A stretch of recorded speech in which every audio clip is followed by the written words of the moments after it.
Hello, and welcome to the Tower Coffee Hour and our series on Ballot and Mueller. Last night, Ani Colt and I had the opportunity to be part of a combined birthday and fundraiser for our state representative in House District 46, Sheryl Cole. Representative Cole was joined by her colleagues in the House, John Busey from House District 136 and Gina Hinojosa from House District 49, and by our own favorite U.S. Congressman Lloyd Doggett.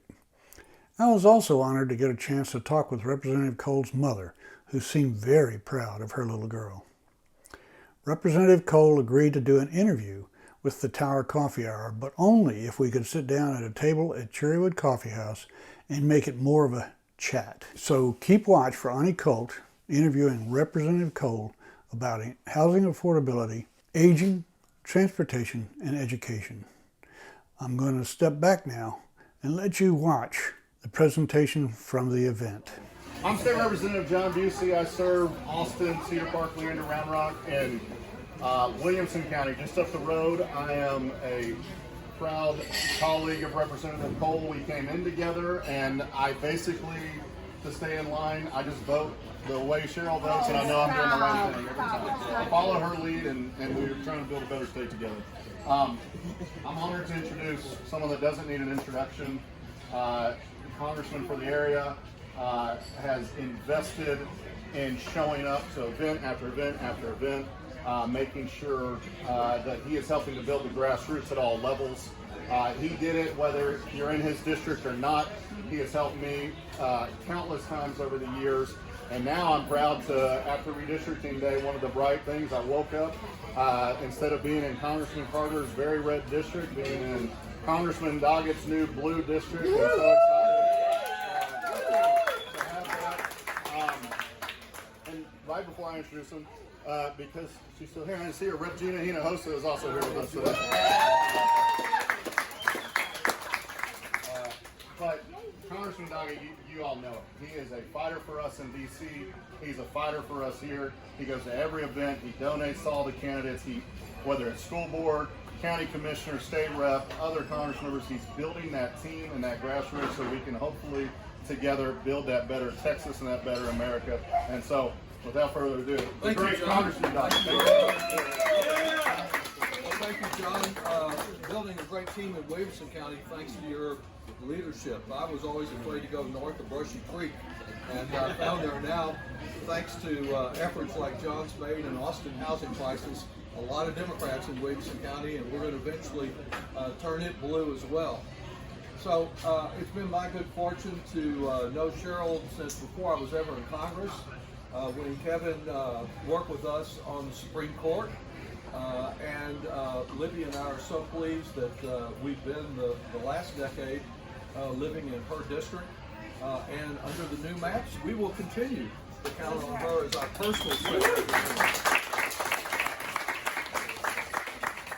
You're here because you know and have confidence in her as we do, but I appreciate her determined efforts to advance voting rights against the brick wall down there and not to give up, because our democracy is so at stake in this election. If we can't prevail and do more in 2022, who knows whether we will have 24. So this effort is very important, and her tenacity coming up to Washington with Gina and John and the rest of those who walked out in order to ensure more people could walk into the polling place, very important. And then it's great to see some progress has been made recently for our EMS folks here in Travis County with their success in getting a new contract.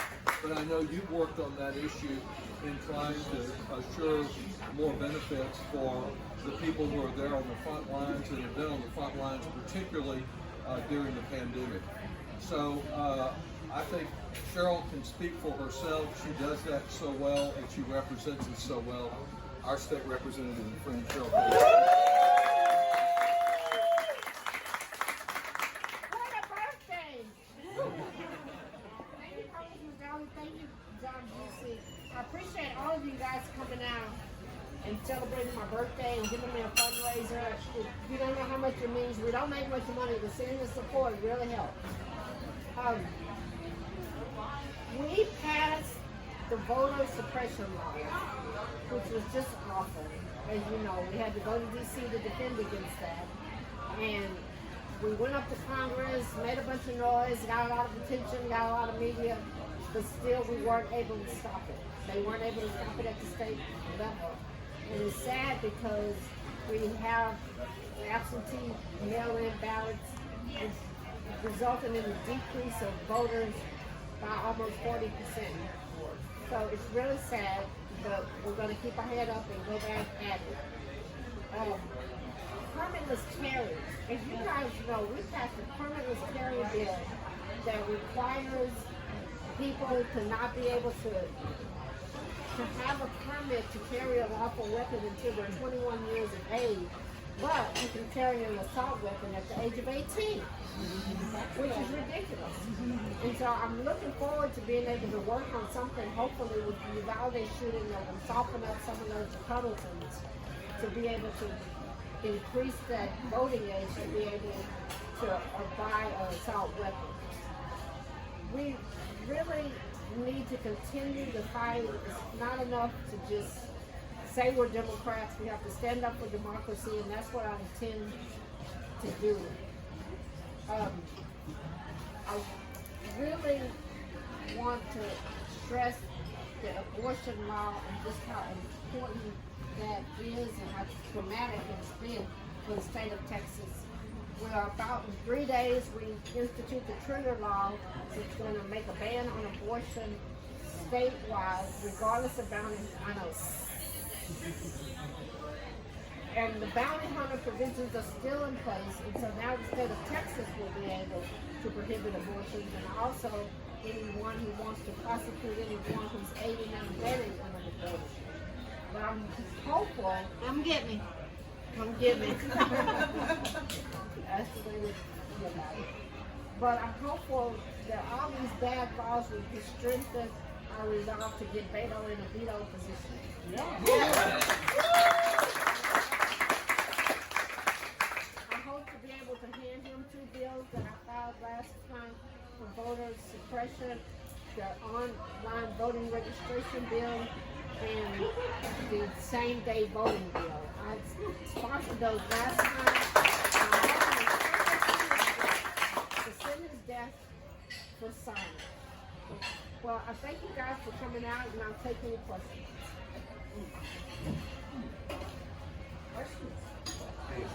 I guess we're all satisfied.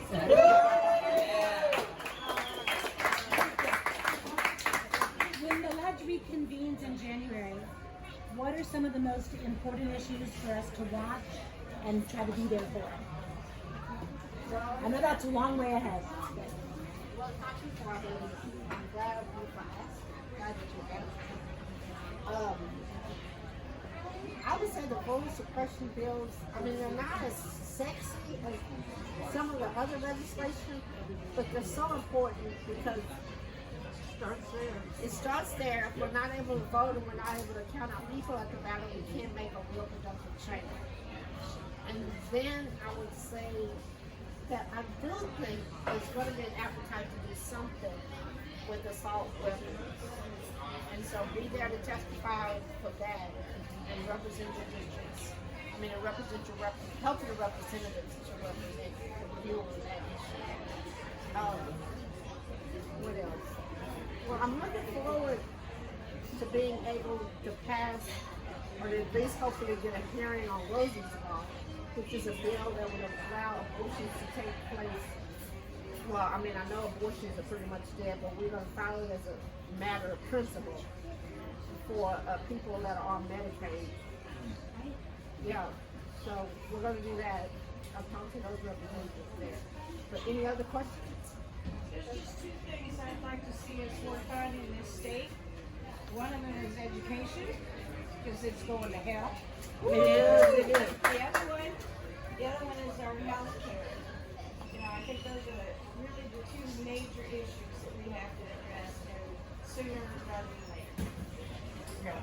Well, I hear we're having a surplus, so I'm hoping that we're able to do something with that surplus to satisfy some Democratic constituency. I think we need to give our employees a raise. They haven't had a raise in a very, very long time, over 10 years. And we're having a brain drain at the state. And so I'm hoping to be able to do something about that in the next session. But education is always a big priority as well as healthcare. I mean, those kids have to take care of us, right? We gotta make sure they're educated.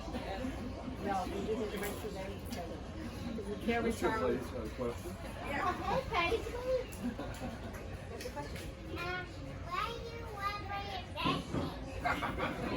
What do you want for your birthday? That's I a good want to question. pick up from Patty.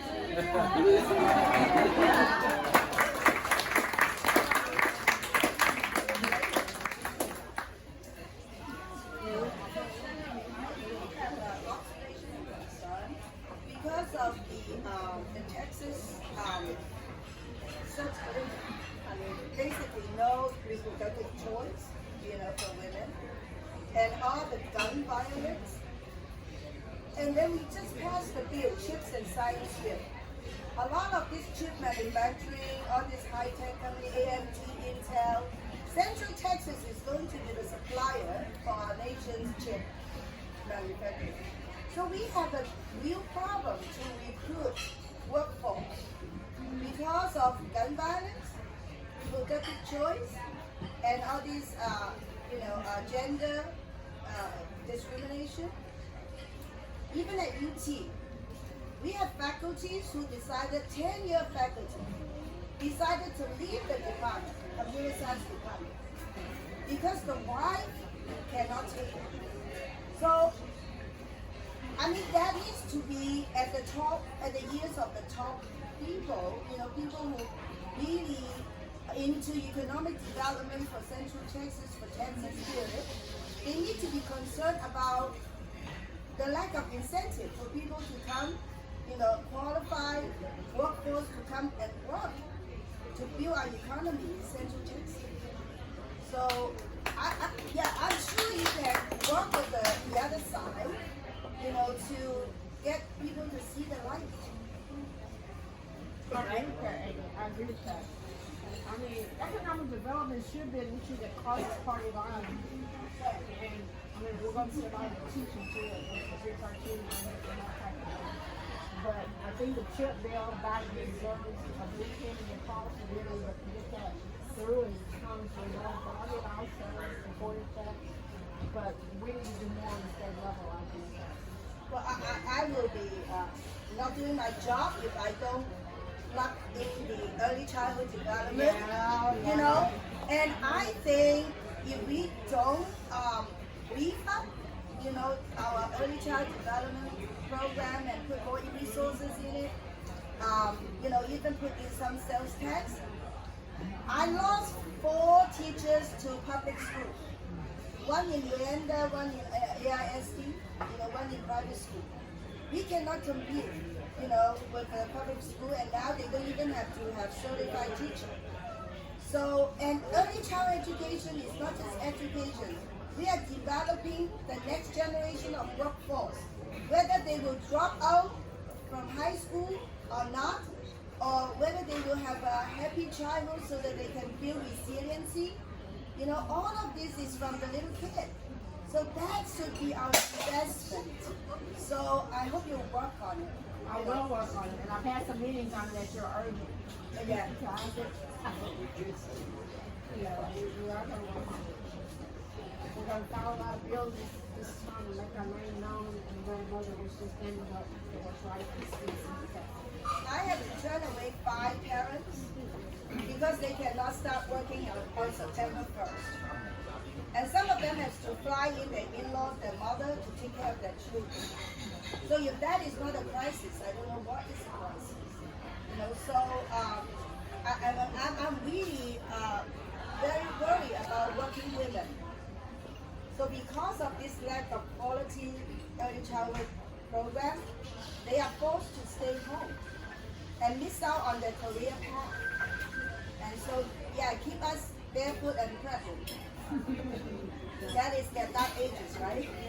Yeah. We've identified some real problems, and you provide great leadership. Thank you very much for answering questions.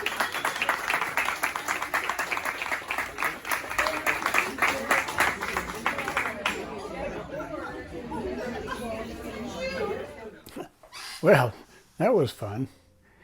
And we had a chance to chat with many people from all walks of life who support the representative.